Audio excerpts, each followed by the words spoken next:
this computer. And I think you get a notice that says I'm recording.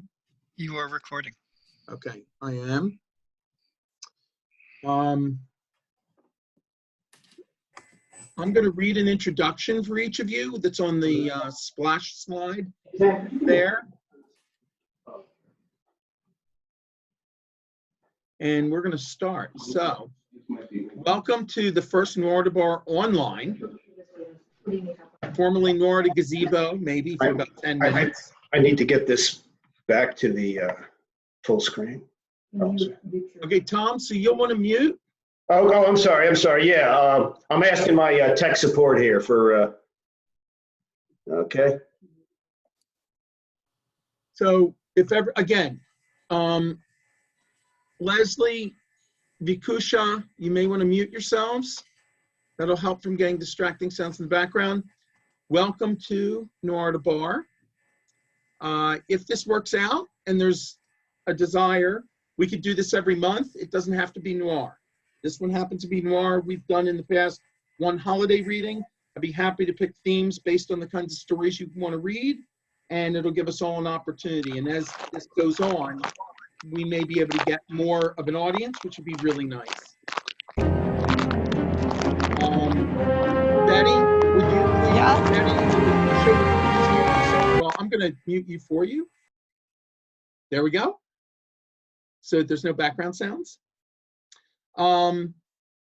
So I'm trying to advance the slide presentation, and it's not advancing.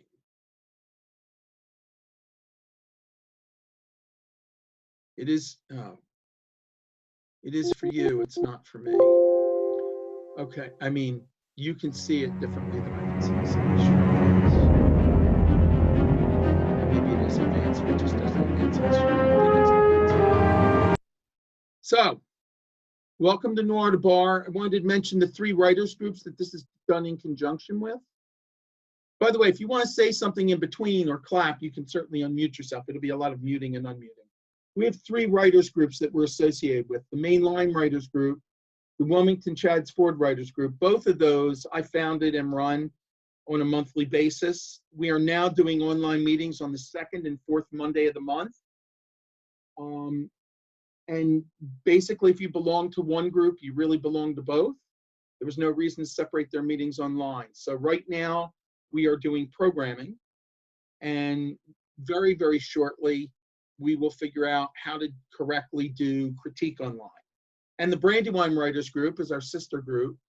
They are run by a group of 6 people, and that's held normally in downtown Westchester. They have their own meetings on the 3rd Tuesday of the month.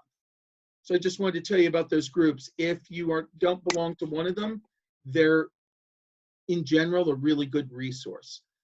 The goal for the 2 writers groups that I run are to, I should remember this, right? They're to make new relationships with other writers, to better your craft, and to help you get published. And so all of our programming has to do with one of those 3 things, sometimes more than one of those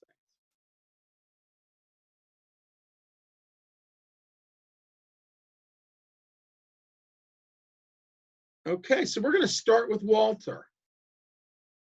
And I have to, oops, sorry.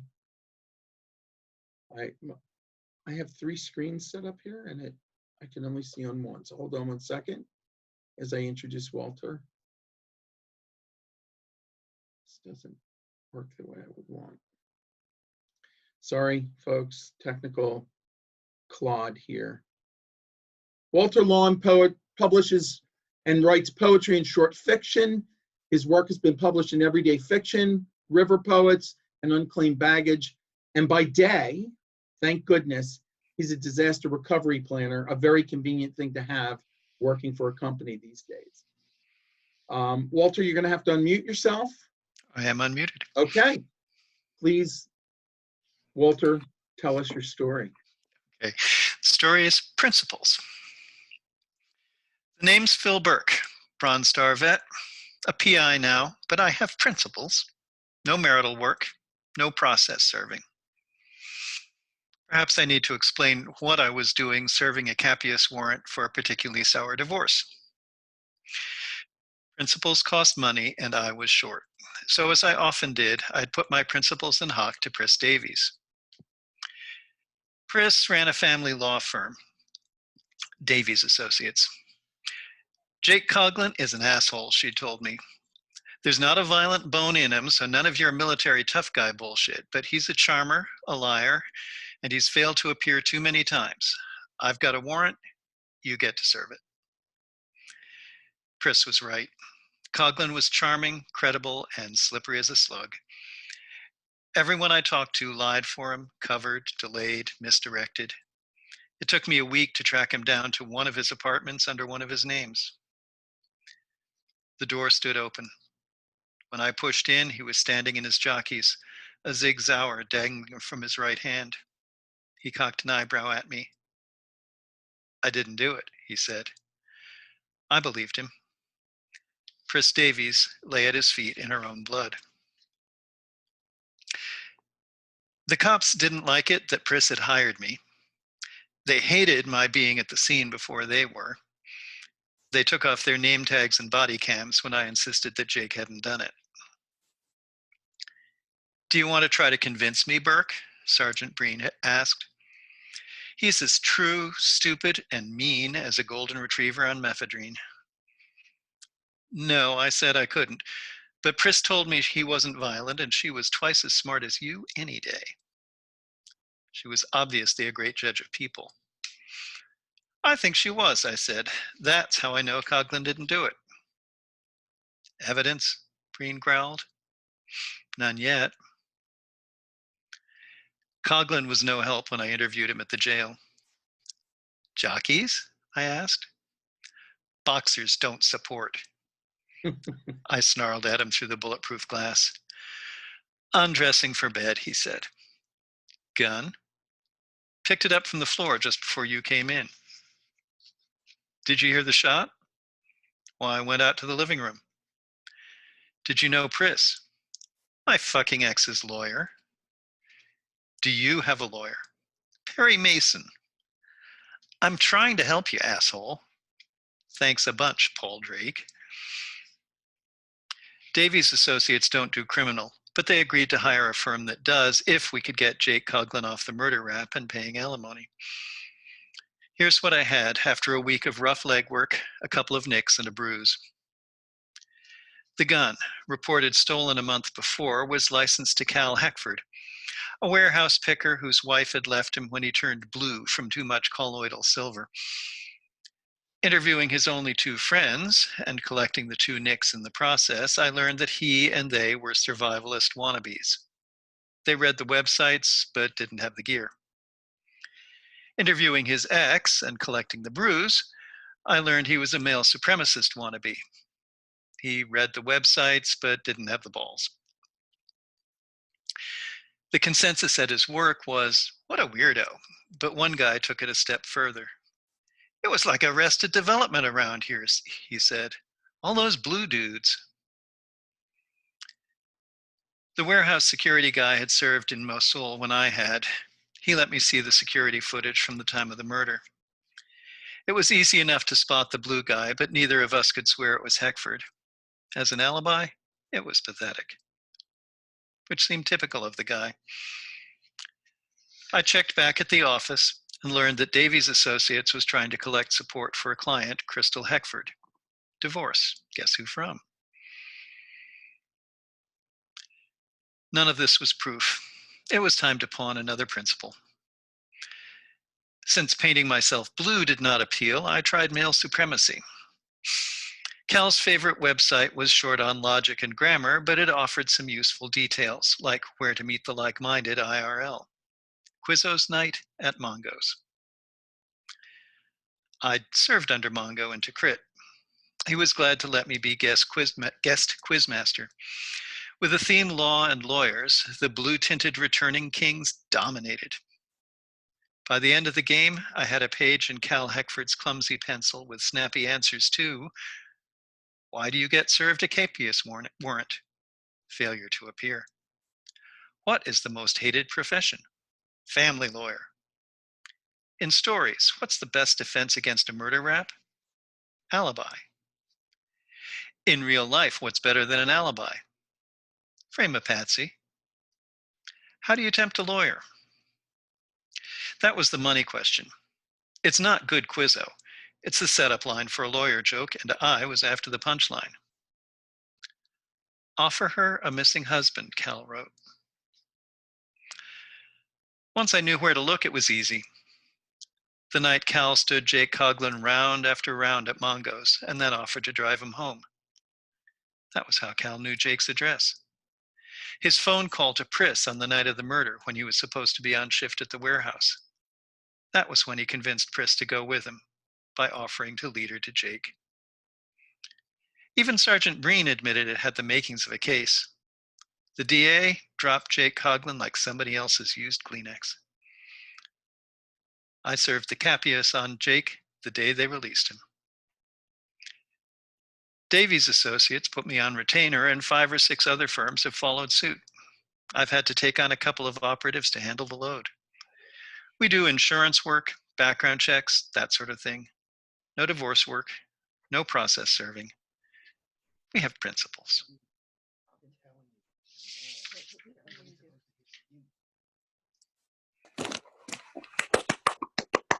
Very, very good. Very good. And look at all the virtual clapping you have. Yes, it's lovely. Very nice. Well done. Thank you. Woo! Okay.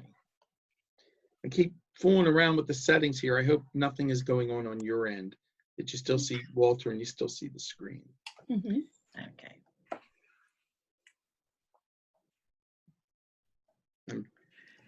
Okay. Next, Matt is not here today. Ah. So we will move by to our next. Jay Kennedy. Jay is a reader, not a writer, although he did have an 8th grade essay published in 2 Wisconsin newspapers 48 years ago. This is his first story written since then. Well, this is an old bio. The truth is he's written a lot of stories since then and read them all at Noir at a bar. He lives in Oxford with his wife and 6 cats. Okay? Hi, everybody. Is my volume all right? Okay. So I have entitled this piece, Gabriel. Gabriel was a hugger. I mean, what could he say? He just liked to hug, and he wasn't going to apologize for it. He was one of those guys that when you met him, you were instantly like old friends. And in Gabriel's world, you hugged friends. You didn't shake their hands. That's just the way it was, at least until the COVID. Gabriel went into lockdown just like everybody else, practiced social distancing and stayed at home, had his groceries delivered, attended virtual church, occasionally got takeout from local restaurants, always wore his mask, and generally binge watched anything of interest on Netflix and Prime. During the height of the COVID hysteria, essential items like toilet paper and hand sanitizers disappeared from store shelves. At the time, Gabriel mused about how history books 100 years from now were going to explain how a guy in Wuhan, China, eating bat soup caused a countrywide toilet paper shortage in the US. Ever resourceful, Gabriel fashioned his own homemade wipes from paper towels and vodka. And what better time to take a hit from the old vodka bottle than when sanitizing? Clean counters, clean gullet, cloudy mind. The perfect solution to enduring lockdown. Long after the quarantine was a thing of the past, Gabriel still felt the need to sterilize his insides, so continued to seek refuge and release in that great sanitizer. So when the scourge had run its course and the world returned to normal, somehow Gabriel missed that return trip. You might not even notice the change unless you really knew him. And by and large, his friends and the world in general were too preoccupied with unshackled feelings of freedom to pay that much attention. When technology caught up to pandemic and the vaccine got announced and quickly became available, people lined up in droves to get the injection and bid farewell to COVID forever. They did not pay that much attention to their fellow man. Gabriel followed the rules. He got his vaccine, settled into some semblance of normal life, but he did so without hugging. Gone was that pleasure, replaced instead with a hesitancy about human contact. Were they infected? Don't get too close. 6 feet back, asshole. Oh my God, a sneeze. Life without hugging was a big change for Gabriel. A change that burned in him with a white-hot fervor. A change that boiled his blood with blinding intensity. A change that plain and simply infuriated his soul. And as the fire raged inside him, Gabriel wondered if he would ever hug again. Reverend Sparks addressed the growing throng of supporters in the large meeting room hosting tonight's anti-vaxxer rally. Let me say one thing, brothers and sisters, he said. President Cuomo isn't going to tell me what I have to do. COVID vaccine my ass, he shouted. He's just in the pocket of Big Pharma, making billions off this nasty concoction of chemicals. This last word dripping with disdain, that they expect us to inject into our bodies year after year. This wasn't a new sentiment. As far back as the 1800s, people were suspicious of the idea of vaccines, of injecting cowpox blisters into humans as protection against smallpox. Never mind the fact that smallpox had a much higher mortality rate than COVID. About 80% of children and 60% of adults who contracted smallpox died of it, as opposed to 4% for COVID. Never mind the fact that smallpox killed more than 300 million people before this same vaccine eradicated it worldwide. Never mind that the person credited with saving the most lives ever is Edward Jenner, the inventor of the smallpox vaccine. People still distrusted it. Reverend Sparks fed that distrust. The government is hiding information about these chemicals. Again, the disdain. Who knows what they're going to do to us? Gabriel had heard enough. Listening in from one of the doorways, he closed and locked the door after entering. No one noticed him, just a disheveled and downtrodden man carrying a brown paper bag that obviously held a bottle. He walked up to Reverend Sparks and took a huge swig from his bottle. That's right, Rev. Here's the vodka, the ultimate homeopathic answer. He flicked his trusty Bic lighter, hugged the Reverend, and blew in his face. The effect was a human flamethrower as the Reverend erupted into flames. The crowd of onlookers scurried for the exits looking to escape, but Gabriel had already locked and secured all the other entrances and exits before entering. No one was leaving this meeting.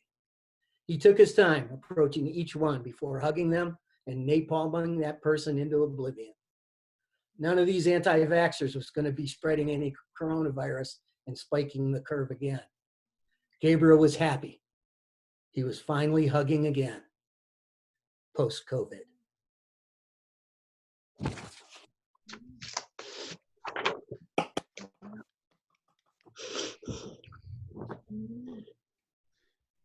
Thank you, Jay. That was scary.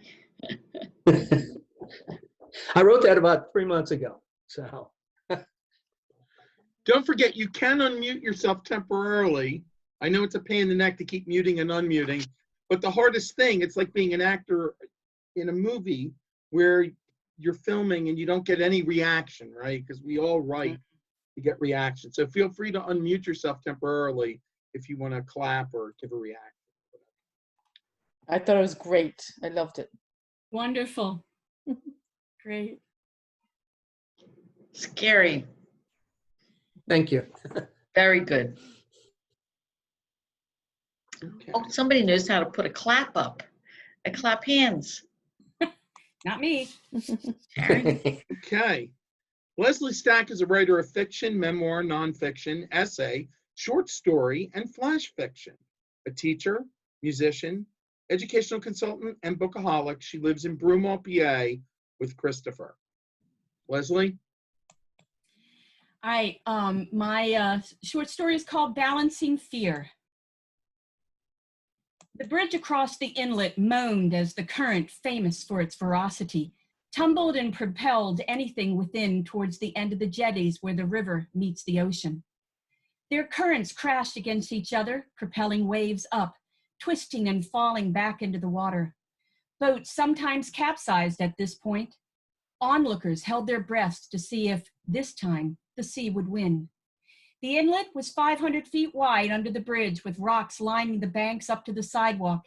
2 sets of large cement pillars fought the current. On the south side was a campground, barren of trees or playground. To get to the beach, families only had to walk the sandy road under the bridge, where fishermen and people escaping the sun took refuge. Up the steep concrete embankment where the bridge met the land was where you found the teenagers. It was dark and high above the road with a cement ledge to sit on. After a day on the beach, 6 bored teenagers sat and watched the peaks and valleys of the water swirling in the inlet. How long you here for, Kyle? Jenna glanced at the tall and lanky boy sitting on a ledge. 2 weeks. 2 weeks here with nothing to do. I told them I didn't want to come. I'm 16 in September. Can't wait to get my license. Jenna looked down at her bare feet dangling over the concrete. Yeah, I've been coming here for years, all summer. She looked at the 2 girls beside her. Well, I get to know you guys. There's always someone around. Yeah, and at night we walk to the beach, and sometimes we find some kids that'll share their beers and let us stick around with them. They don't even ask how old we are. Izzy looked at Kyle, nodding her head. It's cool. At 13, Izzy was the youngest of the 6. Yeah, and one year there was this guy that walked all the way across the bridge, underneath, all the way to the other side. Pam pointed to the 8-inch shelf of steel flange under the bridge with stiffener joists every 6 feet that stuck out 3 inches. I've seen Jenna go out really far and then come back. Izzy looked between Kyle and Jenna. I didn't go that far. I just walked it like a balance beam. Jenna shook her head. Show me. Kyle jumped up and backed away from the side of the bridge. Jenna sat there looking at Kyle. Izzy gave Jenna a little shove. Come on, Jenna, just a little bit. Jenna turned to Kyle. It's not a big deal. The hardest part is getting around the piece sticking out and then backing up. Why don't you just turn around? Kyle bent down to look at the steel ledge. You can't turn around. You'll fall. Show me. Jenna hesitated. Oh, come on, his voice lowering as he moved closer to her. Show me. Pointing her toes for effect, Jenna started across, putting one foot in front of the other. When she got to the joist, she grabbed it, keeping her chest close to the side. See, it's not hard, but you gotta go slow, Jenna called out without looking back. Heel to toe with her hands on the sides, she walked backwards. Wait, that's all you gonna do? Kyle jumped onto the ledge on the right side of the bridge. If my mom sees me up here, I can't go to the beach for a week. She looked across at him, making his way down his side of the beam, but moving faster than Jenna had. When he was even with her, he stopped. Let's walk across the same time. Betcha I can beat you. Huh? What? No, yeah, that's crazy. No, you were right. It's easy. Come on. He moved forward. Kyle, come back. Kyle. Jenna followed until the cement was 20 feet below her. Kyle, come back. You're crazy, man. Come back. Izzy, Pam, and the others were calling out as they shuffled partway down the embankment. Jenna, let him go. He's crazy. You come back. Pam looked from Kyle to Jenna. Pam started to guide her friend back. Slow, Jenna. Stop. I can't do this. I'm shaking, Pam. I never should have went out after him. 1 foot at a time. Take it slow. Don't look down, her friend said evenly. People below heard the yelling and started pointing at Kyle, who was now over the road and approaching the rocks. They called up to him. Someone said, call the ranger. Jenna was almost 15 feet off the ground when a car horn startled her and her foot slipped. Jenna! Pam's arms reached up, but it was too far. Jenna's moist hands slid on the steel wall and landed on the joist sticking out and held on. Tears fell to her feet as she closed her eyes. Head down, she breathed. I can't do this. Yes, you can. Just stay there for a minute. You're almost there. You can do this, Jenna. Pam nearly barked at her. Shoulders dropping, she lowered her voice. You can do this. Just point your toes. Jenna worked her way around the joist and kept her head down, looking only at her feet. Heel, toe, heel, toe. It became her mantra. When Jenna was 2 feet from the cement, Pam reached up and took her hand.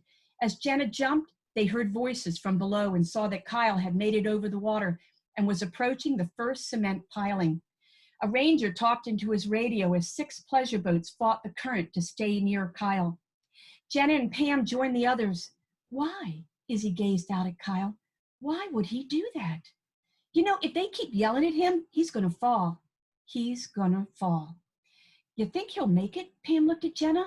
Jenna's eyes were on Kyle. I hope so. I don't know. Kyle was between the visible rocks and the first set of pillars when a collective cry went up from the crowd. With arms flailing, they watched him hit the water, feet first. Half shuffling, half running, the girls ran towards the water. Jenna and Pam dove under the railing and climbed onto the rocks. Do you see him? Do you see him? The words were from so many voices, were ricocheting off the bottom of the bridge, melding with the sound of water, boat engines and cars crossing above them. There he is, arms pointed as the crowd moved down the railing where the current had carried Kyle. His head broke the surface about 20 feet from the pillar. 3 of the boats moved towards Kyle, struggling to swim with whitecaps, the current, and shock working against him. Boats couldn't get too close to him or the waves might knock them into Kyle or the props would tear him up. 2 of the boats threw lines with life rings attached towards him, but the distance between them and Kyle was too wide and the ocean was coming closer. Wait, is that the Coast Guard? Pam pointed to a 25-foot rescue boat heading towards the bridge. Hold on, Kyle. But before it could reach Kyle, another ring had been tossed, and this one, Kyle grabbed onto. The crowd watched them pull Kyle towards the back of the boat. Cutting the engine before he got close, 2 men pulled him aboard. As soon as he was clear, the 3rd man started the engine not far from the end of the jetty. A cheer went up in the crowd. Look, Pam, they're Kyle's parents. Jenna had turned and pointed towards a couple talking with the ranger. The man's arm was around the sobbing woman's shoulders. Not long after, they watched the boat carrying Kyle follow the Coast Guard towards the station at the end of the inlet. Pam, Jenna, and Izzy walked in silence to a spot low in the dunes.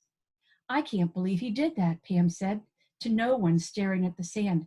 I can't believe he lived. Jenna looked towards the waves moving in and out. Why? Izzy looked at the 2 older girls. Why? I don't know. Why do we do anything that's stupid? Jenna said as their 3 heads bobbed. You guys want to go back to my tent? I've got cards. Pam brushed off the sand as she stood. They stuck close to the railing as they passed under the bridge. As Jenna glanced up to where Kyle had been, she shook her head slowly, while near her, the water tumbled towards the sea. Good character voices. Thank you. Very nice, very nice. Very nice. Very good. We hear more of your, Wonderful. why don't we hear more of your stories in the group? Yeah. Sorry? Why don't we hear more of your stories in the group is what I want to know. I don't know, because I can't read in public. You did fine. You were fine. great. It was great. Thank you. And my kids are on, so that's always good. Yeah. Yeah. Good job. Yeah. Okay, there's some kind of delay in changing this. There we go. Okay. Dorian Redburn is a new writer. Well, it was when she first gave me this profile, but not as new now as she was before, and has lived in Philadelphia suburbs her entire life. She loves to learn and has 3 college degrees to prove it. Her many jobs include high school teacher, martial arts instructor, and IT project manager. Dorian? The name of my stories are Grave Consequences. It has been raining for several days, and the ground is moist and mushy. I lay out the tarp and arrange my shovel, metal detector, sifter, bag, rope, and lunch. The first grave I look at has a faded stone with a skull and bones. I touch the smoothed over words. Evie Thayer, 1889-1924. Hello, Evie, I say. Hope you don't mind. I'm just going to check and see how you're doing in your grave. I laugh to myself. I tie my rope to Evie's headstone. My boots sink into the earth, slurping each time I step. I start digging. The shovel digs deep, making a sucking sound as each layer is moved from the hole and onto the tarp. It takes about 1 hour until I find splinters of wood. I grab my detector. Well, Evie, let's see what you have here, I say out loud. A click, click, click echoes. The right corner clicks louder. I find a knife, then a handheld mirror and a comb. Evie, thank you for this beautiful bracelet, I say as I pull off her wrist bone. Very nice. As I sift the dirt and push the bones and long hair away, I continue talking out loud. Evie, you would like Barb. She likes to dress up, but she hasn't been able to buy any good jewelry. I wonder. The bracelet would be an amazing gift. I start whistling as I pick up a few items and throw them into a bag. Evie, in the spring, Barb and I will graduate at the University of Virginia. Maybe it's time we make this more official. I wouldn't want to lose her. Using the rope, I pull myself out. Finally, I push the mud back into the hole. I sit down on Evie's gravestone and look up. A lot of crows are flying by. I watch a black bird as it lands on a nearby monument. There are now 3 crows landing on the marble stone. I take off my gloves, drink some water, and eat a sandwich. Heavy clouds are gathering. There's a gust of wind and a crack. A branch drops in front of me, and I jump up. I hear a slurp. In a nearby grave, I see movement, something or someone pushing slowly out of the ground. I just watch. I quickly look at the second headstone. Keith's Thaver? Maybe Evie's husband? Fingers stretch toward the sky. The skeleton hand reaches higher out of the grave. A golden ring catches my eye.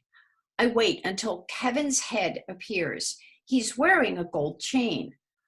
I hit his head with a shovel as hard as I can and then smash the wrist. Pieces of bone fly across the grave, disturbing the birds. I grab the treasure and throw it into my canvas bag. I hear it crumble, a grumble from the graying clouds. Then it starts raining. I wrap up all the gear into the tarp and push it into my pack. Even without a head, Kevin's bones are still appearing. I lift my pack and look back at the graves.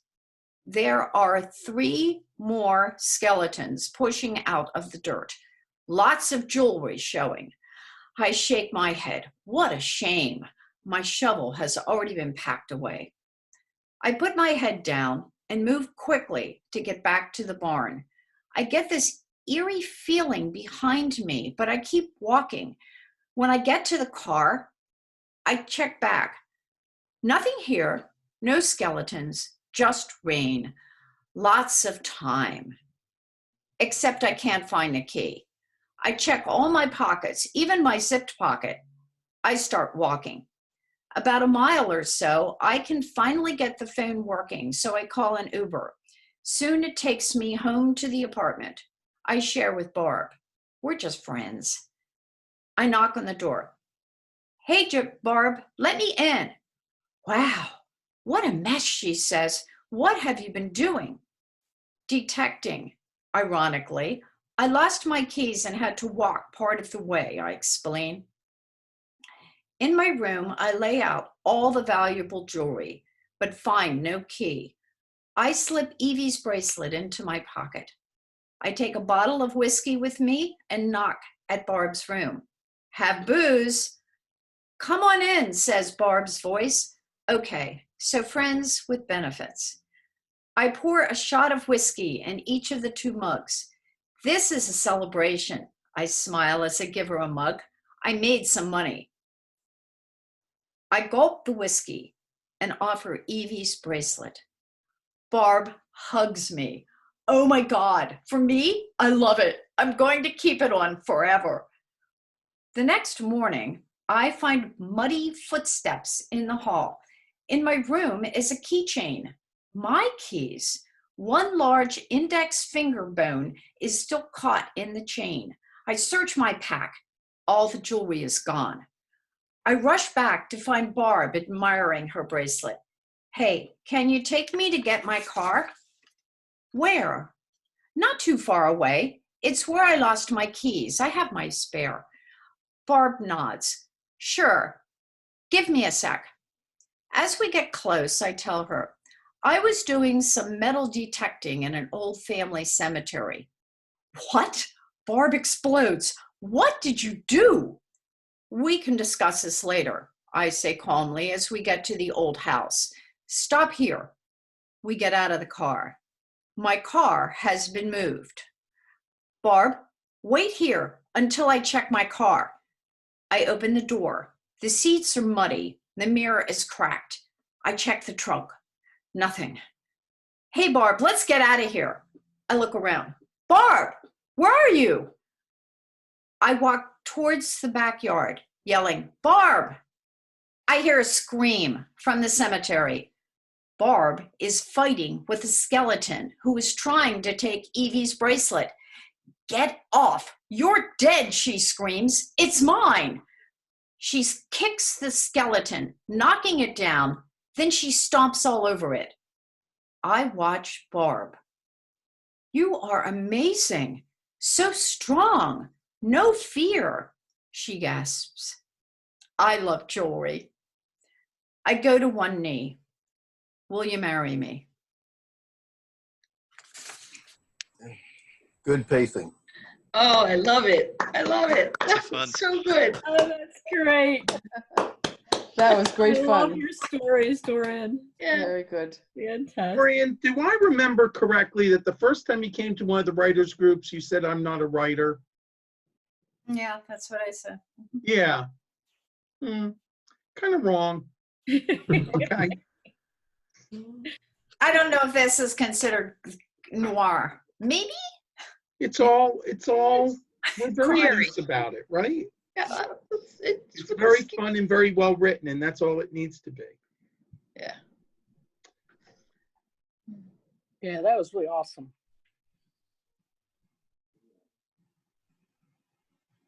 Okay. Tom Joyce's first novel, The Freak Foundation Operatives Report, came out in 2014. His short story collection, The Devil's Kazoo Band, Don't Take Requests, came out in 2016. This may be a little dated, but his fiction has appeared in Needle, a magazine of noir, and Space and Time magazine. He's also a favorite for Noir de Bar. Tom? All right. Hold a second. Okay, can you hear me okay? Can you hear me okay, Gary? Yes. Okay, good. Sorry, no one else can answer yet. Oh, sorry. Yeah, all right. Here's the deal. Gary, you can signal by giving me a thumbs up if you'd like. Well, would you be able to help me out for a minute before I get started? I'll be happy to. Okay, great. Ordinarily, what I do is I would hand you this deck of cards, and I would ask you to examine it and to shuffle it. Obviously, that's not possible. But if you could just take a quick look at it, examine it closely. Looks pretty normal. Show it to you from the front, the back, any angle you. Okay, everything's copacetic where this deck is concerned? Yeah. Okay, great. As far as the shuffling goes, I'll give it a quick riffle here, okay?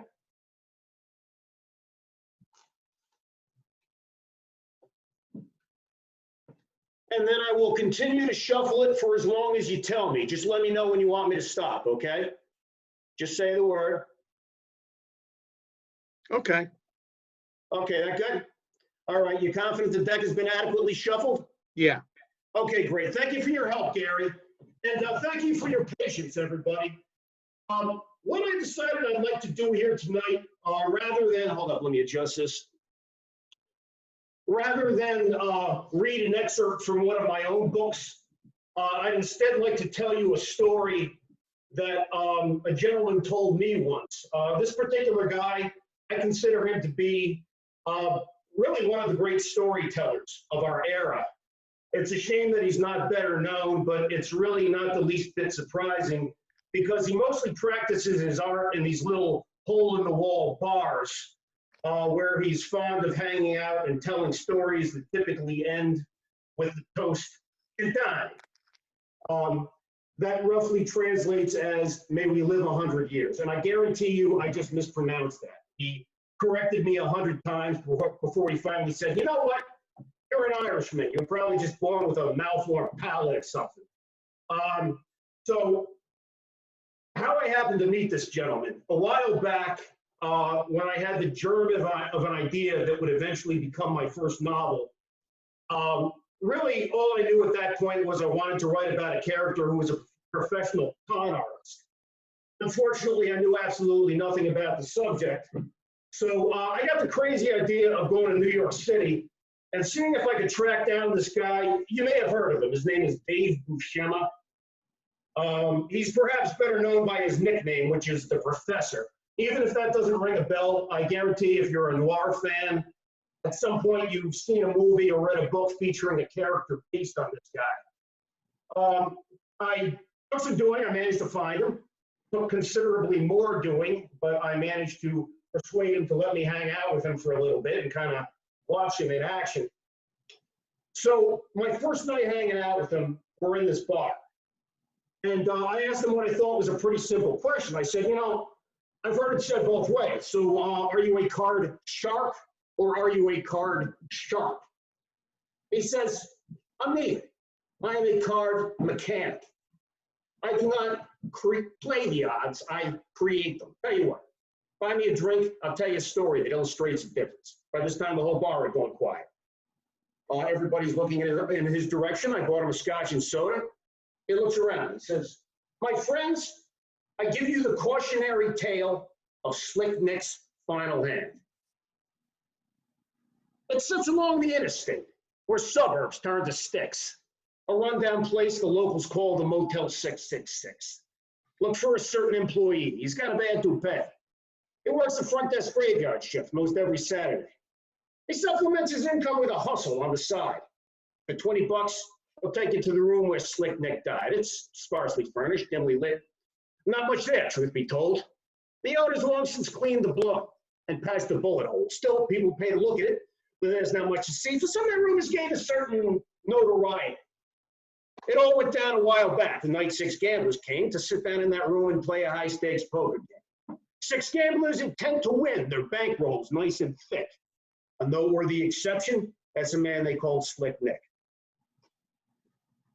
You may have heard the name Slick Nick in certain parts of town. Big shot local gambler, man of great renown. He'd stroll through the casinos, oozing confidence and charm. In tailored suits, Italian shoes, a knockout on each arm. If ever any gambler was favored by the gods, you'd once say that of Slick Nick, because he sure could play the odds. But as of late, the odds had turned. A lengthy losing streak. He lost most everything he had, along with his mystique. In nightclubs where he'd once held court, the monarch of each place, he'd now ask them for credit, and they'd laugh in its face. He met up with a mobster, secured a hefty loan, then sat down to that poker game with money not his own. Still, Lady Luck eluded him as he lost every pot and prayed for intercession like the nuns in grade school taught. And now somehow he found his fate come down to one last deal. All around him, hungry sharks Slick Nick their bloodied meal. The odds he once played easily were looking far from good. Then he remembered something from his misspent childhood. A card game on the schoolyard with 2 other altar boys. When Father Flynn discovered them, he still recalled the noise made by the Reverend's angry shout which echoed round the yard. "'Tis the devil shuffles every time you play at cards." Now he looked around at all the critical. He turned his own gaze downward and he said a silent prayer.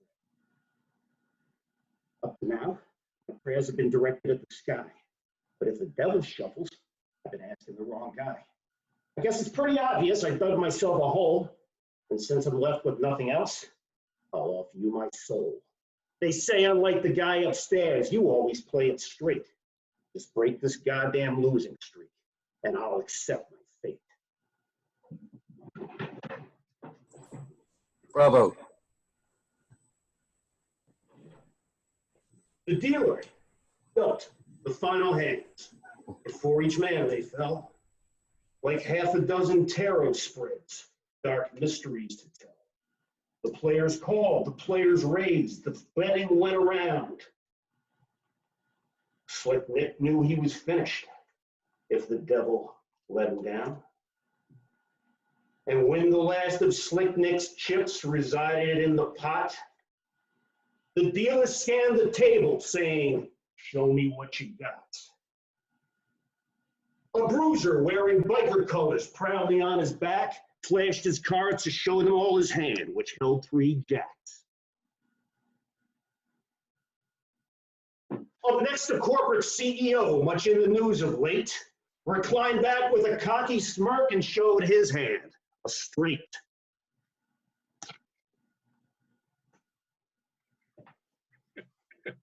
After that, a mobster sneered and casually fanned his cards to show the others that a flush was in his hand. An ex-con who allegedly had taken several lives grinned broadly as he showed his hand, a full house, 3s and 5s. Oops. A cocaine kingpin who supplied the whole East Coast with lines surveyed the room, then showed his cards, revealing his 4 9s. All faces turned to Slick Nick in the now pervading hush. Slick Nick gave them a smile back and showed his royal flush.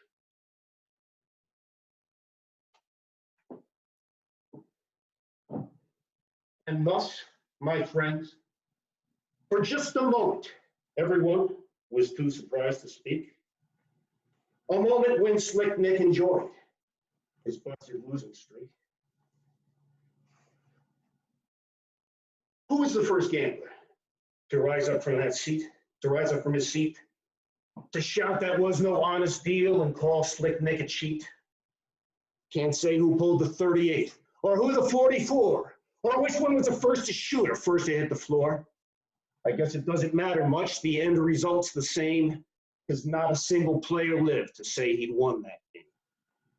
Okay, back to that front desk clerk who's got the bad toupee.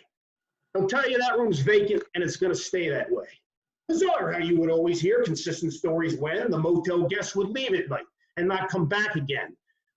Sometimes they bothered checking out and other times would not. Just pack their bags and go burn rubber in the parking lot. They'd blurt out stories, weird shit, ghostly noises in the night. A clink of chips, a whisper asking if the pot was right. Shadows flitting around the room and strange unpleasant smells, like cigarette, stogie smoke, or brimstone, who could tell. As if somewhere beyond a veil, an endless game is played where every hand's a losing hand and every card's the ace of spades.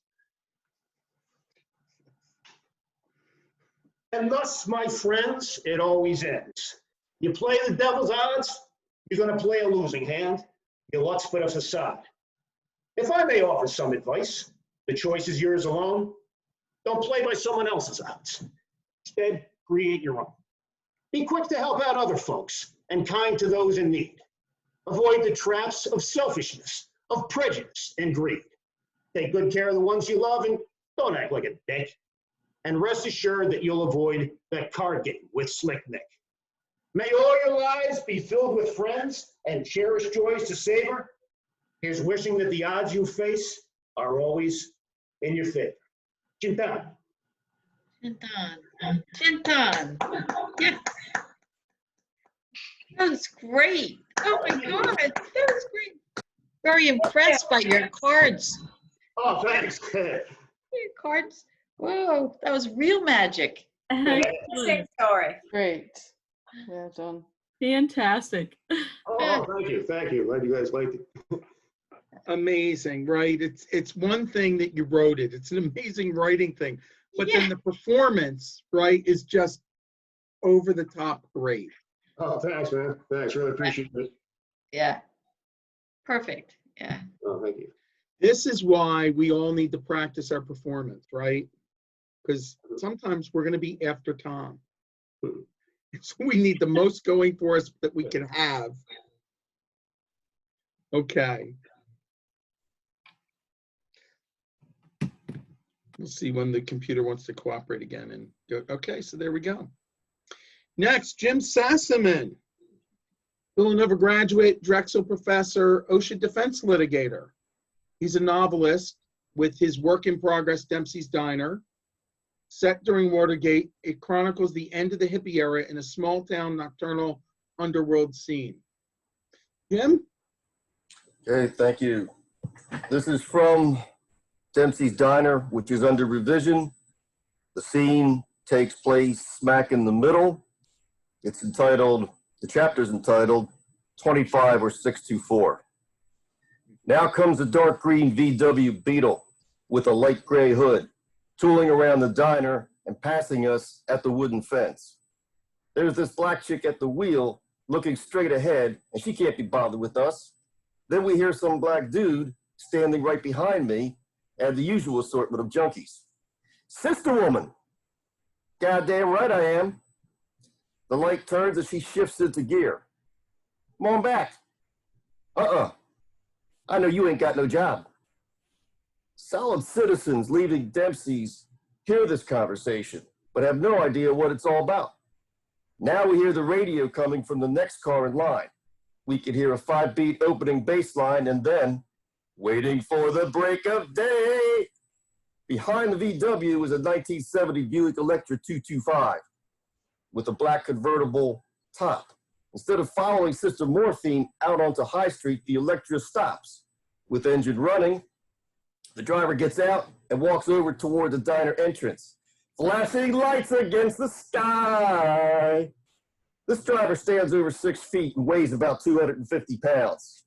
His white shirt-sleeved t-shirt shows off his considerable paunch, which is hanging slightly over his belt. He's wearing wide-striped bell-bottoms with gray, dirty white, and dusty rose wide stripes. We never see his face. From the back, we can tell that he has a boisterous mane of curly hair topped with a straw Borsalino hat. The next guy in traffic, now blocked by the Electra, yells out, "Hey, you can't do that." Without turning around, the driver of the Electra responds in a gravelly voice, "I'm doing it." Once inside the diner, we never see him enter the diner proper. He stays in the diner's antechamber, where he's obviously just there to work the cigarette machine. When he steps out again, he stands on the top step and lights up. We can see that he's wearing wire-rimmed glasses with Coke bottle lenses. When he comes down the steps, instead of getting into his Electra, he walks in front of it and takes out his wallet. "Who wants a steak dinner? Who wants a steak dinner?" He asks the junkies here with me at the wooden fence, and he starts throwing $10 bills up in the air. "Here you go. Here you go." He keeps repeating as everybody sitting on the wooden fence, as well as everyone else who's standing around, scrambles to pick up the bills. After he assures himself that all of his $5 and $10 bills are picked up, only then does he get back into his Electra to leave. The Electra 225 is not seen again for a few nights. Now it's tooling around the diner and is heading out to turn onto High when somebody here at the wooden fence waves the driver down. The driver sees this and immediately does a 3-point turn, and now, like our wooden fence, the Electra is facing Dempsey's. The dude who waved him down has the driver's undivided attention, and he goes on and on about something none of us can hear. When he finishes, the driver looks up at him through his Coke bottle glasses, and all of us hear him say, "You tell him he can suck my left ball. You hear that? You tell him that." There's only one difference between the driver who threw money around the other night and the same driver tonight. This time we can see that his 2 front teeth are missing. Next time we see him circling the diner, he's talking to a passenger, and we see no missing teeth. His passenger is a buxom blonde who listens to him going on and on about something as he drives. But this time he's not driving the Electra. He's driving a black 1969 Buick Riviera. After the Riviera pulls away, one dude here at the fence asks, "Was that the cat?" "You didn't hear, man? Fatty's back in town."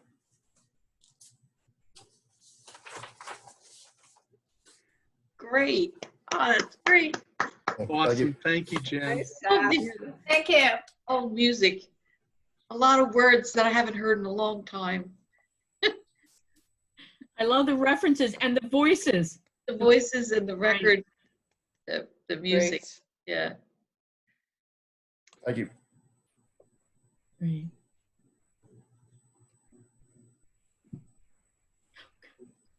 Maggie Montoni. This is Maggie's first appearance with us. Maggie's a teacher and a musician and lives with her husband and needy husky. She has a passion for fiction writing and poetry and has several pieces published online. Though she teaches basic grammar to elementary students, she still questions her comma placements and has serious issues with sentence fragments. Maggie? All right, can you hear me? A little louder would be good, just a little louder. Is this better? Okay, my piece is called The Whole Pie. It's a snapping that gets his attention.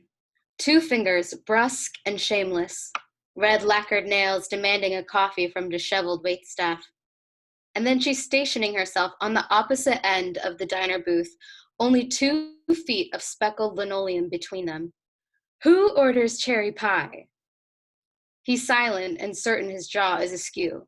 Apple, sure. Pecan, definitely. But cherry? It's just canned bullshit. Come on now, darling. I thought surely you of all people would have pastry standards.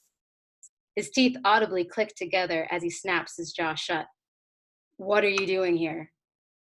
She doesn't answer his question, choosing instead to rummage through her purse. He listens to the sound of lipsticks clacking together, receipts rustling. Finally, her hand emerges with a pack of cigarettes clenched in its grasp. A waitress with a pink apron and a disapproving face approaches their table and places a cup of black coffee in front of her. The coffee spills unceremoniously over the side, and the waitress leaves without asking her if she'd like to place an order. She grins as the waitress lumbers away. What are you doing here? He repeats again. Here, at his diner. Here at his diner during a rainstorm. Here at his diner during a rainstorm at 1 a.m. with a warrant out for her arrest.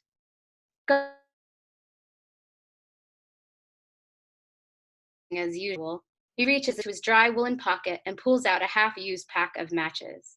She lights up and lets a cloud of smoke form some semblance of a boundary between them. Last I heard, you were in Nevada. She groans and sucks on her cigarette. Ugh, disgusting place. Hot, stinky, dust that ruins my hair. Lots of banks in Nevada, though. Lots of banks everywhere, darling. They're on every street corner nowadays.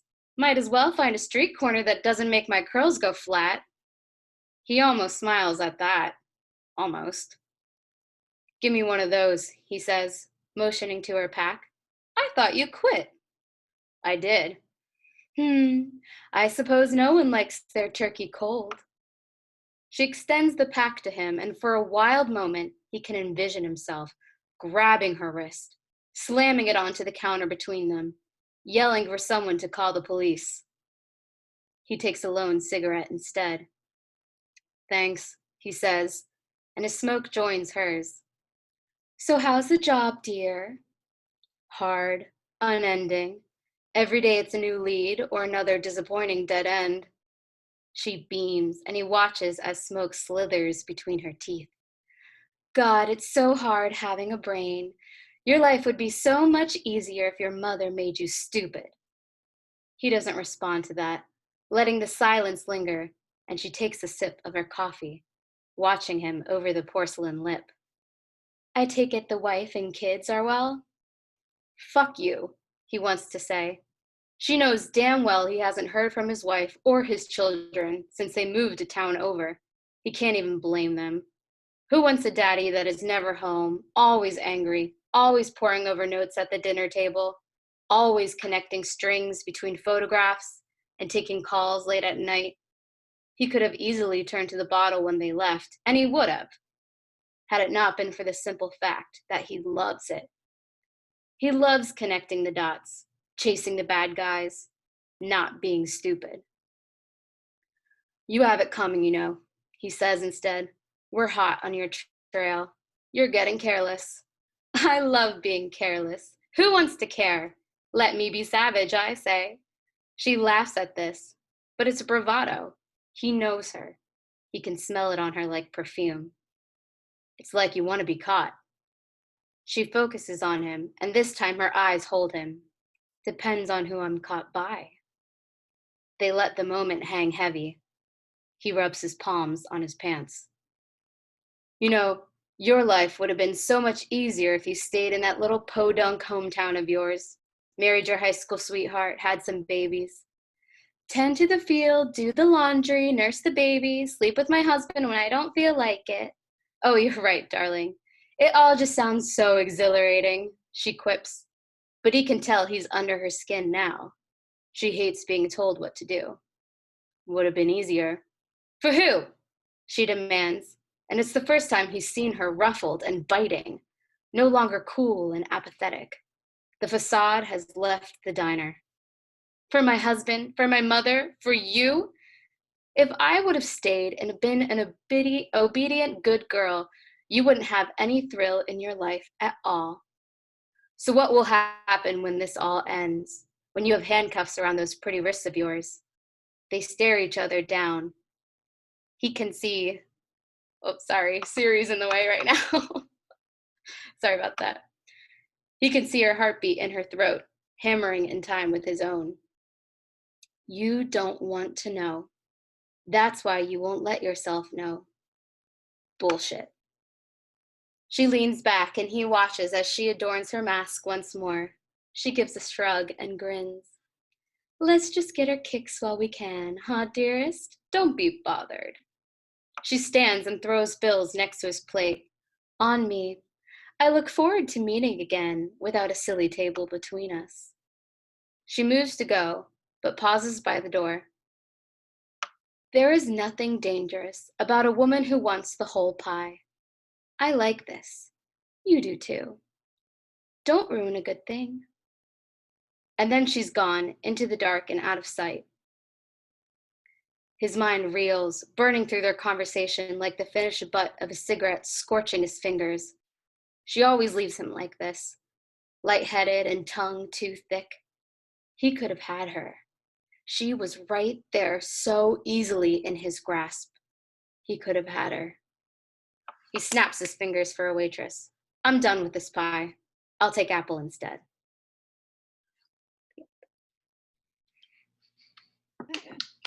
Nice. Wow. Yay. Nice.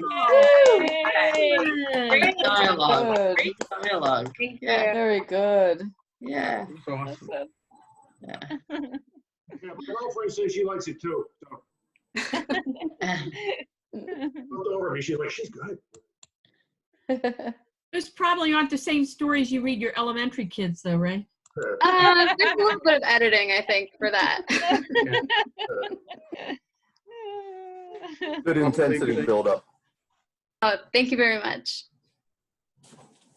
Very nice.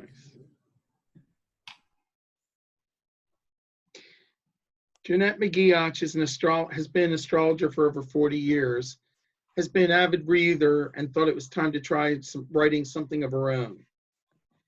She was pleasantly surprised to have one of her stories published in the Oxford Files, the collection of short stories from a past Noir to Bar benefit for the Oxford Library. She has no desire to write the great American novel, only wants to give readers something to think about and a few smiles. Jeanette finds she is enjoying murder more and more each time. Jeanette? Okay. My story is called Forbidden. Standing in front of Stephen was a grand old house with laced eaves and gables that could have come right from the pages of a storybook. Beside it stood a gnarled, naked oak tree that creaked and groaned as the winter wind shrieked through its branches. The curtainless tall front windows stared at him, watching his every move. Stephen's legs wobbled as he climbed the 20 steps to get to the front door. The black door handle, twisted like a claw, was eye level as he reached for it with shaking hands. The desire to keep coming back to this place was just as strong as the fear for what he would find. When he opened the door, all he could hear was a soft whisper and the faint scraping of feet. Then all was quiet as he entered the large front room. The sound of shuffling papers floated up to the 12-foot ceiling and back down to break the silence. Only a few people were scattered around the many large rooms. With his head down, he imagined himself invisible. Quickly passing floor-to-ceiling bookshelves, his white Keds barely made a sound. He made it to the back of the house without anyone noticing. He walked into a small room with one chair and a tiny table. Looking around, he breathed a sigh of relief. He was alone. He didn't have much time, so he moved without hesitation to reach for what he came for. Then he sat in the chair, savoring the treasure in his hands. Suddenly, he was in a dark alley running, not sure where he was or what to do. A gunshot pierced the silence, then another, and he heard the thud of a body hitting the asphalt. Then he realized who it was. He panicked. It was Dick, the man he considered his friend and hero. Could he be dead? He could see the blood pooling around the body, and he shouted in his mind, "I told you not to go there. Why did you have to be so hard-headed and not listen to me?" But it was too late now. Stephen found himself peeking in another room. Jane, a tall model with vivacious curves and large blue eyes, was flirting with Vito. Her finger trailed down his arm as she asked him what was going on. Vito, short and dark, was excited by her tantalizing touch, so he bragged about his role in stealing the diamonds from the international dealer. "What a smart man," she said as she brushed her shiny red lips across his cheek. Stephen found himself caught in her spell, even though he sensed danger. Jane took a sip of her drink. Her wet mouth quivered as she asked, "Tell me, how did you manage to kill those guys and get rid of the bodies so quickly?" Vito began with pride to fill in the details as he felt her slip onto his lap. Her hand caressing his neck, she kept prompting him for more, saying, "Oh, Vito, how clever you are." Stephen was appalled. He couldn't quite understand what she was doing, but he was captivated. How could Jane be so hard-hearted? He thought, when Dick was bleeding to death in the alley. Wasn't it just yesterday that Jane and Dick had been wrapped in each other's arms and swore to love each other no matter what happened? But there she was now, sitting in Vito's lap, with her lipstick-stained glass swaying in her hand. Vito emptied his glass and said, "We have better things to do," as he wrapped his arms around her and lifted her off his lap. She squirmed away as he laughed. "Come on, baby, come to Papa," he said as he lay down on the bed. This was the part Stephen knew he shouldn't know, but he couldn't stop. Jane slowly began unbuttoning her crimson silk blouse. Without any warning, the bedroom door banged open as 4 men with large pistols trained on Jane and Vito invaded the room. Hands up, the man shouted. A small, bald man wearing a rumpled brown trench coat and dark glasses entered last. "FBI," he said. He watched as Vito was handcuffed and dragged cursing from the room. "Don't forget to read him his rights on the way down. I don't want any reason for him to get out this time." With her eyes blazing, Jane said, "What took you so long?" The detective replied, "You don't need to worry. You know the place was bugged, and we had you on the camera the whole time. We were enjoying the show." Jane slapped him hard across the face, and with tears in her eyes, she asked, "How is Dick?" The detective rubbed his cheek and said sharply, "Don't worry about him. The vest saved his life. The second shot only hit him in the arm. He'll be fine in a few days." "This is it," Jane spat out. "We're done. We fulfilled our contract and we don't owe you or the city anything else. Dick and I both quit. You can find someone else to help you do your job." Buttoning up her blouse and grabbing her purse, she stormed out the door. Stephen gently closed the book. He sighed and, like an old man, stood slowly and put the book back on the library shelf, patting its spine, not wanting to let it go. He peeked out of the room to see if anyone was there. His little 10-year-old face reddened as he saw Mrs. Fishbottom, the head librarian, walking toward him. Towering above him, she said sharply, "You are in the adults-only mystery room." Trying not to let his voice squeak, he replied, I was just looking. With pinched lips, she said, young Mr. King, you know you have to be over 21 before you can read any of these books. You are forbidden." A little spray of spit followed forbidden as she repeated the word. "Forbidden to be in here. Am I clear?" "Oh, okay," was all he could say. Stephen turned and rushed out of the library, bounced down the steps with a large grin on his face, knowing full well he would be back. As for Mrs. Fishbottom, she also had a big smile on her face. She knew the power of the word forbidden.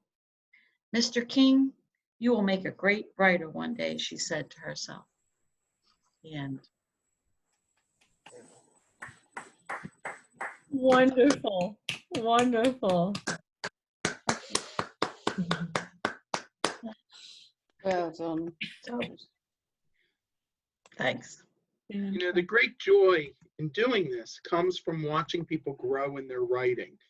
When, I don't know how many years ago it was, Jonette, that you came to the writers group. How many? 2.5. 2.5.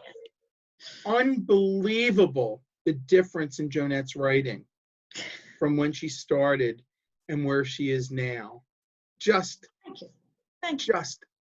And it's exactly the reason why we do the writers group. It's to help people grow personally. And, you know, I remember, I'm just going to say that I remember one of my bosses telling me, "You're no writer, Gary." And for 3 years, it crushed me because I thought, how could he be wrong? Right? Because he's my boss and he's telling me that, but I was writing for a living. So I was thinking of going and doing something else like packing groceries.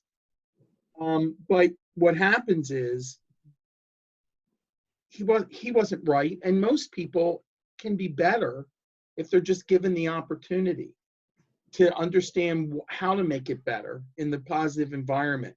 Jonette is an amazing writer now, right? And that's just 2.5 years. Goes to show you how bad the writing was in the beginning. No, it was just, it wasn't developed yet. It wasn't developed, and that is so cool to see. So I want to repeat that before I read the last story. I want to repeat that we have 2 writers groups.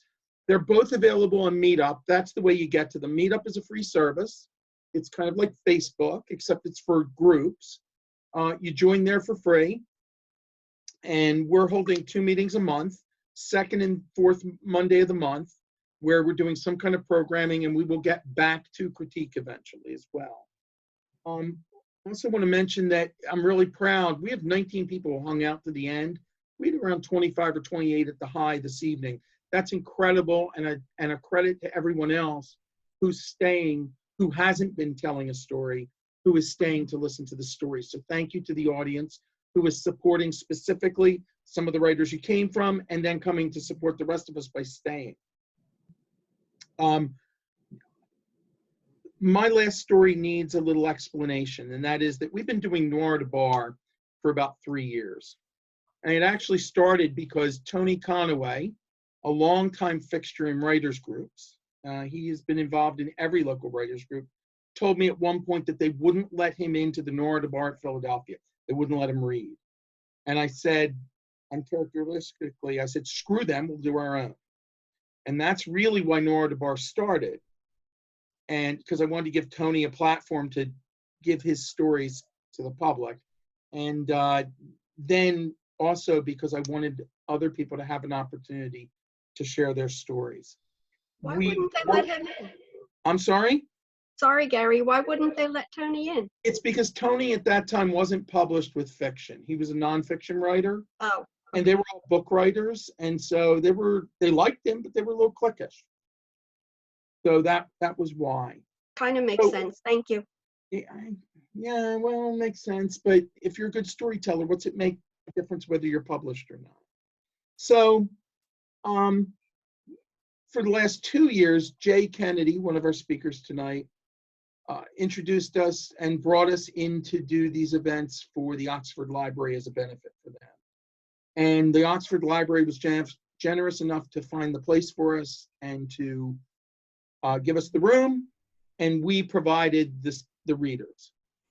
And it's been a great marriage. We haven't done anything yet because of COVID, but I'm sure something will come back. But along those lines, and the reason for this story is, there was a point we were going to do something about all telling stories about killing the librarian. The first event we were going to do, he had seen this done before, and I thought it was a great idea that we tell 13 stories of how you kill the librarian. And the librarian was nice enough to say, yeah, you can kill me. He was the head of the library. The event didn't go on that way, but this story is the story that didn't get told that night. And I need to give you that background because you have to imagine you've heard 12 different ways someone decided to kill the librarian. And this would be the final way someone would write the story. And the challenge is always, how do we do it differently so that someone else doesn't tell the same story and it's very different? So, this is called Killing Carrie Bressler. It's unused and probably will never be used, but I'm sharing it with you tonight because it kind of fit the noir. And you killed the lady with what? The desk lamp shined directly into the perp's eyes, which he couldn't shield because each of his wrists were handcuffed to the sides of the metal chair. He answered the what. It killed her with words and ideas. Like, sticks and stones will break my bones, but words will never hurt me words? Something like that, the perp said. Words, the detective wrote down with a pen he'd been chewing on from a previous interrogation. Maybe you need to go over this. Okay. It was a dark and stormy night. The detective looked up from his pad disdainfully. Write it down, the perp snarled. It's part of this. That first line must have been what killed her. And the cop gave a little condescending laugh. No, but it's a good indication of what comes next. It gets worse, much worse. Maybe you can't handle it. The detective shot up as his big, hairy, knuckled hands spread wide on the desk for balance. Believe me, Puffcake, I've seen things that would give you nightmares for the rest of your life. Mass murders and bloodletting, mystic rituals and mummification, decapitations and alien autopsies. I can handle anything you have to tell me. You go ahead, Mr. Cliche, do your worst. The perp smiled, as if he knew the answer to a question that hadn't yet been asked. She was in the stacks. You know where they actually keep books, those wads of paper bound at one end with all those words inside. Maybe you've seen a few. I recognized her from a fundraiser last year. She never heard my approach. Excuse me, I said, but you're the director here? I am, she said to me and smiled, not realizing what was coming. Is you the one in charge? I am, she said, but you mean, are you the one in charge? She corrected me, only slightly offended. No, actually, I don't. Do you offer internet access here? Of course we do. There are terminals in the other area. Then I sliced her with it like a paper cut between the thumb and forefinger. You know, that webby part. I started using phrases from the Urban Dictionary. Ever done the book off to anyone? Bet you have, fine lady like you. Leaves you by winning like the Sheen. Young man, I have no idea what you're talking about, she said, audibly offended. There is no cause for such a misuse of the English language in the library. I recommend you consult a dictionary, or what about the Urban Dictionary? She convulsed. Absolutely not. They bastardized the language. Then she brought her hand to cover her mouth in disgust. I think she may have vomited in her mouth a little. You're a regular altar boy, you are, the detective said. The perp ignored the officer's interruption. I hit her with a dangling participle, misquotations of famous lines. It was all too much for her. I saw the spots of foam appear around the edges of her mouth, so I went in for the kill. Do you know that 58% of all facts on the internet are fabricated according to Lincoln? Lincoln who? Abraham Lincoln, our 13th president.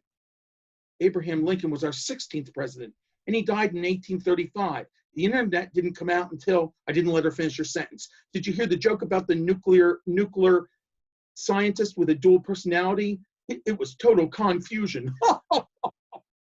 She shook her head violently. Nuclear fusion is a reaction in which atom nuclei of low atomic number fuse to form a heavier nucleus with the release of energy. Nuclear fission is a reaction in which a heavy nucleus splits, either spontaneously or on impact with another particle with the release of energy. And the word is nuclear, not, I interrupted her again. That's Dewey Decimal System. That Dewey Decimal System is all wrong. It'd be better with fractions, eighths, and sixteenths, and 32nds. Then we put the books in order of the number of words they contain. So kids and dumb people can go to the left side and smarter people to the right side of the category. It makes more sense by the author name or book title. It makes more sense than by the author name or book title. I changed the shelves in the other room to accommodate the new order already. She spun around so fast that it looked like Linda Blair from The Exorcist. She projectile vomited all over the floor and then fell to the ground. "You monster," the cop shouted and jumped over the desk to throttle the criminal. She passed out, but I didn't stop. I kicked her repeatedly in the education with misquotes of famous lines. "Et tu, Bruce?" and some Yogi Berra malapropisms to finish her off. I've never heard anything so callous in my life. Including your own fingers, copper? The detective jumped up from his chair. "What did she ever do to you?" "Nothing like what I did to her," he shot back. "Rat bastard," he shouted. It didn't matter. The words had no effect until he added, "Blytherskite." The perp's smile slid from his face and his jaw jutted forward. "What?" the cop said. "Don't like that?" I don't know what it means. Give me a dictionary." "Where you're going, you're never going to see one of those again." "Where's it from? What's the etymology?" The criminal strained uselessly against his restraints. The cop smiled. "You'll never know. Where you're going, the only reference materials are scratching on cement blocks, marking the passage of time." He called another cop over. "O'Reilly, take this loblolly away." "No, not yet. I don't know what it means. Tell me, tell me." The detective laughed out loud as the other cop walked the murderer away. There was no doubt, the detective thought to himself, he'd crossed the line. He'd become everything the perp had been and more. But it felt good, and the perp deserved every bit of it. He sat back down to his Reader's Digest, Improve Your Word Power. It was going to be a long night. So, That is great. That's really clever. I love it. I thank you all for staying. If you want to stay a little longer, I'd really like to know from each of you what worked about this, what didn't work, what you do the same, what you do different, and then should we do this again and how often? So anyone who wants to go, that's the end of the program, but anyone who wants to stay, open up your mics and let's talk about it. Hey, Gary, well, Yeah. well done. I have to tell you, though, that my Killing Carrie Bresler story is archived and we're waiting for the next Oxford event. So Okay. you'll hear it then.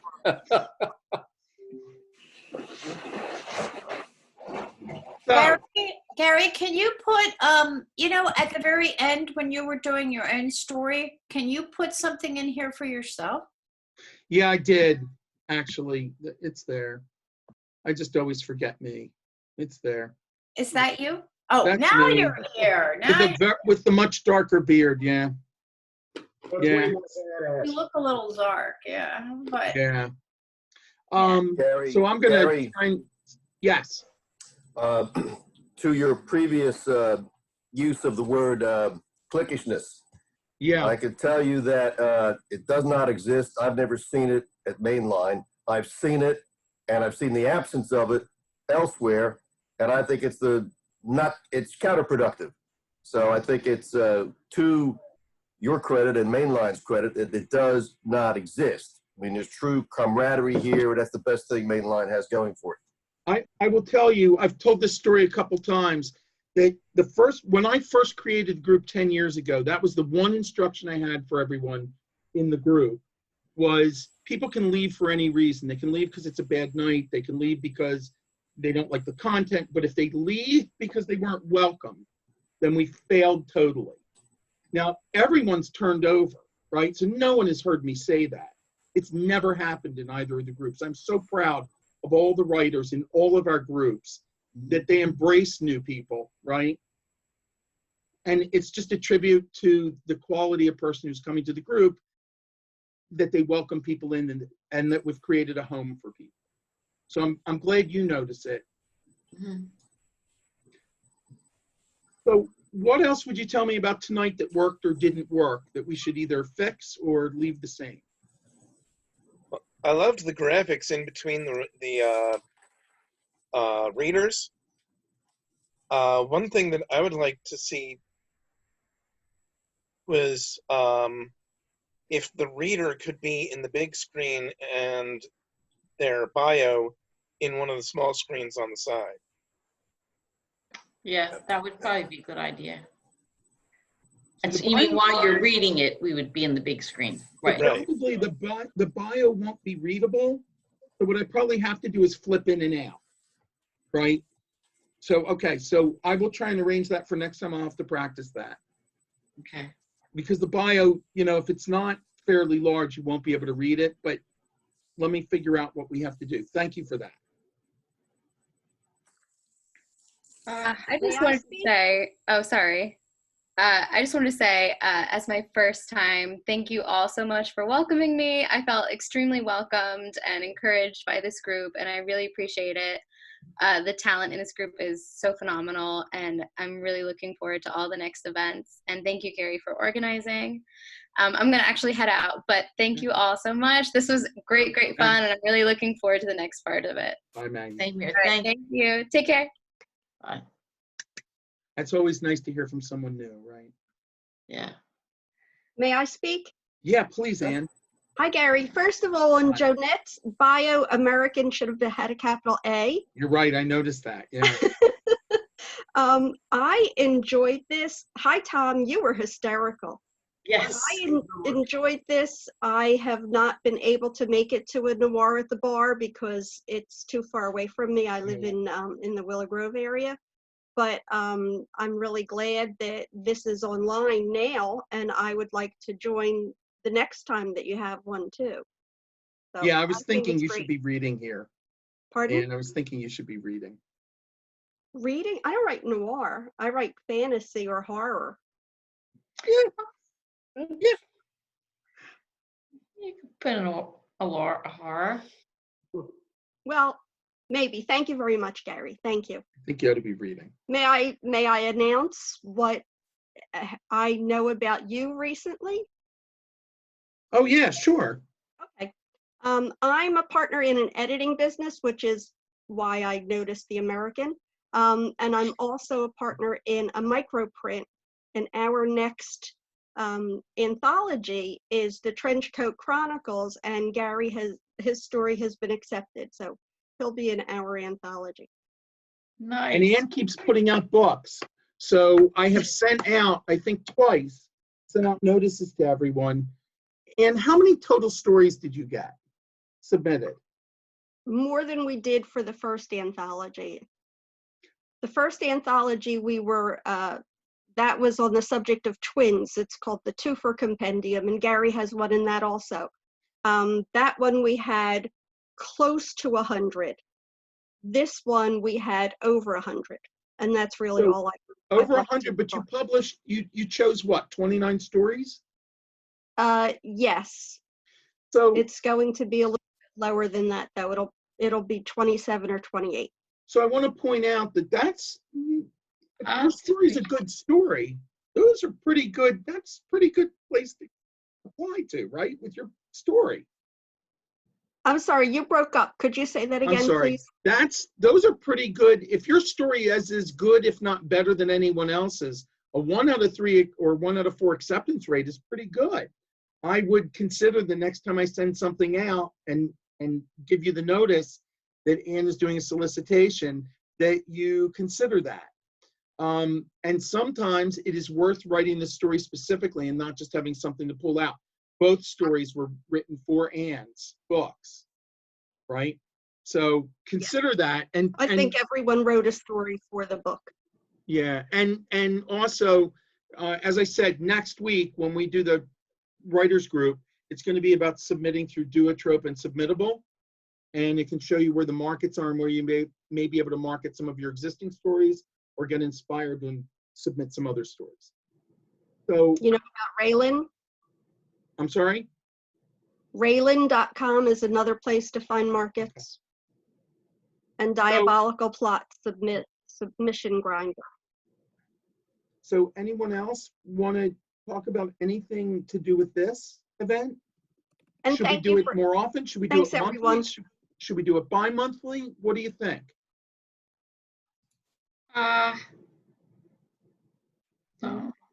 I like the Noir only maybe twice a year personally, Okay.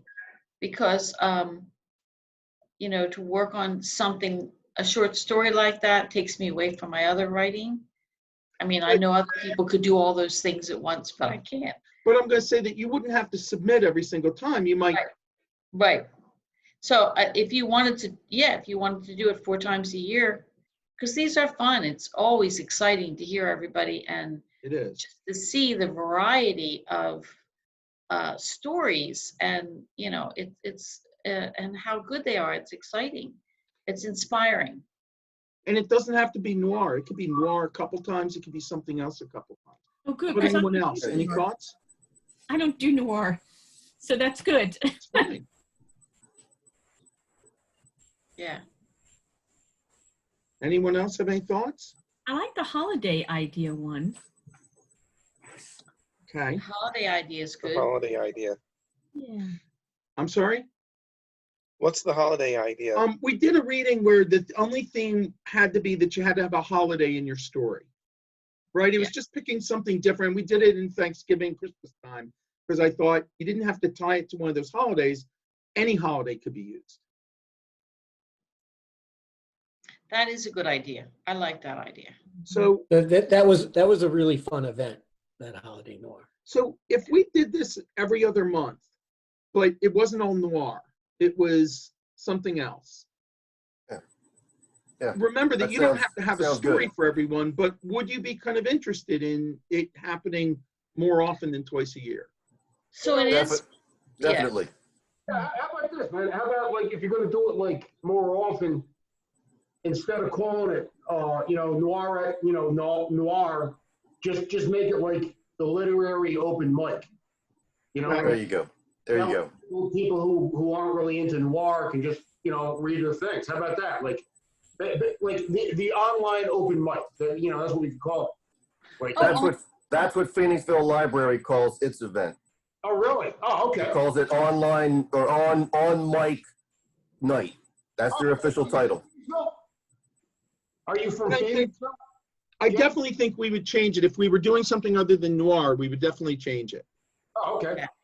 Cool. Yeah. Hey, James, are you from Phoenixville? No, but I read there a few months back. Oh, okay. I'm moving there soon, so I was going to say, hey, man, let's go to beer, but okay. And I have to say, I really like having it on Zoom. Yeah. Because I think you get more audience during this time. I think you get, because there's some people that they can't get out or don't want to get out Right. at night, and it seems like everything you get involved with, Yes. you have to buy a meal. Right. All the meetings in different groups, it's always around a meal. And there's some people that want to be involved, but they don't want to have to. It gets expensive. And I understand that there's no way to afford it without having a restaurant involved, because they'll give the room for free if people buy their own meal. If I had to collect money, I'm going to guarantee you we could never collect enough money to do it. No. Yeah. Because the rooms, in the end, being $200, $250, I could never do it. That's why I like the Zoom. Okay. This works out very well. I invited my entire fan club. 4 of them showed up. I was surprised. I didn't That's even awesome. realize it until we got to the end. Now, Gary, if I got what you said straight, we're having a meeting. Is that Monday next week? Is that right? Yes. And that'll be a Zoom meeting. And what time will it begin? It's at 7 o'clock, because I think that'll be the 7. second Monday of the month. So it'll be 7 o'clock. And Okay. remember that I know that everyone might not want to come now to 2 a month, but I'm just opening it up so that if the topic interests you, you come. If not, you don't. Nothing wrong with that. Hey, what, everybody, I'm going to get mosey in here, so thanks a lot. I really had a good time. Okay. Yeah. Same Okay, here. Tom. Thank you, Tom. Thank you. And Thank thanks you. to everyone who read. Yeah. Anyone have anything else you want to add to it? Thank you for pushing me, Gary. Yeah. You're Thanks, too good a everyone. writer. Bye. by you're too good a writer and Yeah. a presenter not to be doing that on a regular basis, Leslie. You're so kind. There Thank shouldn't be any reason that you feel that you can't do it. There's no Well, reason.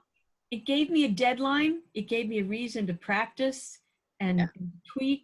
And what I did find was that when I read it for Julie's group, I was at almost 10 minutes.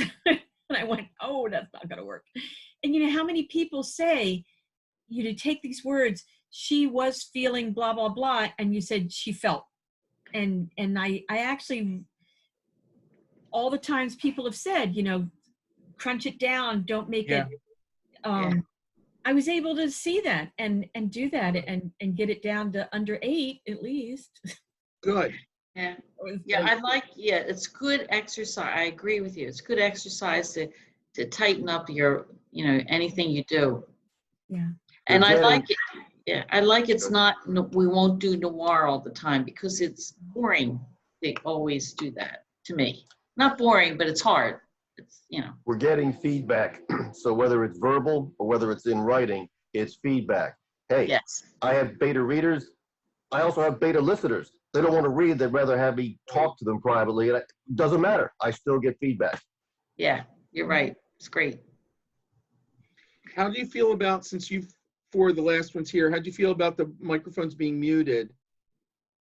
I think that was necessary. Yeah. Oh, yeah. Oh, yeah. Because I really want people to be able to give feedback right after, but it's a lot of, whoop, whoop, whoop, whoop, whoop, you know, mute on, mute off, mute on, mute off. We're learning. As you do it, you get used to it. I just taught a whole 3-month class, and the students knew this mute, unmute. But that's what they were doing. Right. Yeah.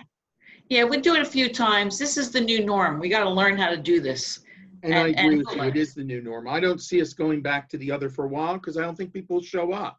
And the restaurants aren't going to support me having a meeting where 5 people show up. They're just not going to do that. Well, I appreciate it. I love this format. Okay.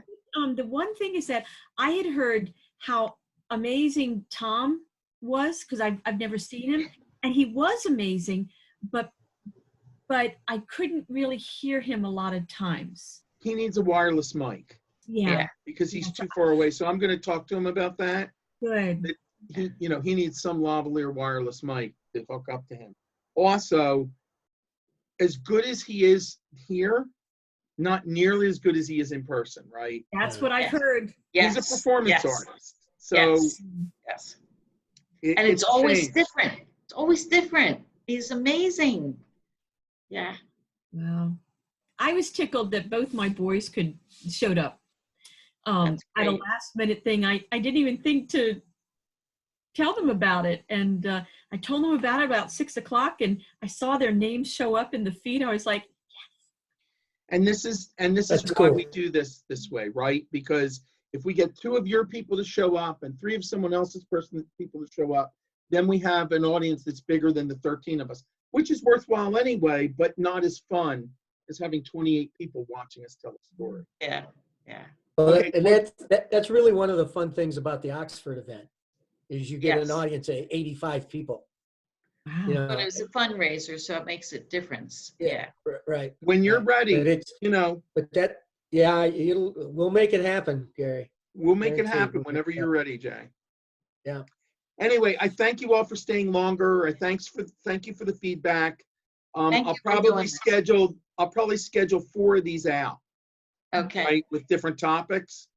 Good. And because it's much easier to do them all at once and set them up. Sounds good.